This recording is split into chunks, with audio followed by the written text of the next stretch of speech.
It's just gone 5 on a Sunday morning, and after only 4 hours of sleep, the sun is starting to rise, so it's time to set out on another adventure.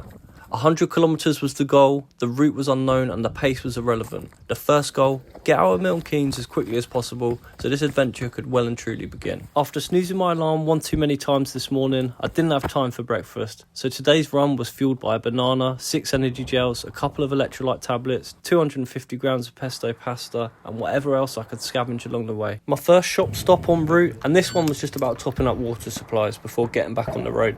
Back at it and making good progress, even if some of the footpaths were less obvious than others. 26 kilometres in, feeling alright, definitely not brought anywhere near enough food in. By this point, I'd started to have an idea of where I was heading for, St Neots in Cambridgeshire, but how I was going to get there was still anyone's guess, and I still had plenty of obstacles left to overcome. 33.3 kilometres in, a third of the way through, not even reached Biggleswade yet, I'm getting there.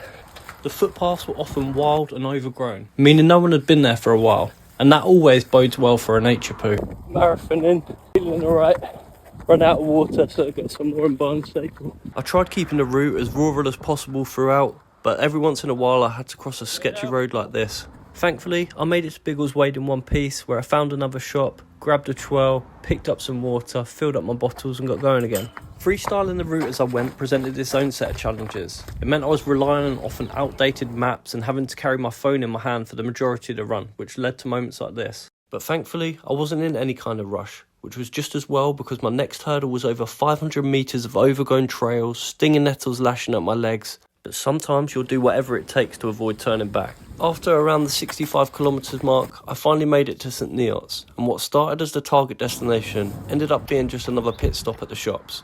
I stopped for a minute to plot my route back and started making my way towards Bedford. And after 75 kilometres, it seemed like all of the trails had gone cold, and the public footpaths that I kept trying to join were all closed for one reason or another. I'd grown tired of the footpath closed signs I kept encountering along the way, so I started getting a bit braver and taking a few more risks. At least I was heading in the right direction. My fourth and final stop on my corner shop tour through Buckinghamshire, Bedfordshire and Cambridgeshire, where I picked up some more water and grabbed one last 12 for the road, because that's what it was going to be now. As the rest of the route flitted from urban to rural and back again, it was hard to build any momentum, so it was just a case of putting my head down, turning off the distance on my watch and keep moving forward. The end was in sight as I started to see signs for Milton Keynes, but I still had to contend with about 8 kilometres along the A421, something I will definitely not be doing again in a hurry. I'd finally made it into Bedford, and 15 hours later, the 100 kilometres was done.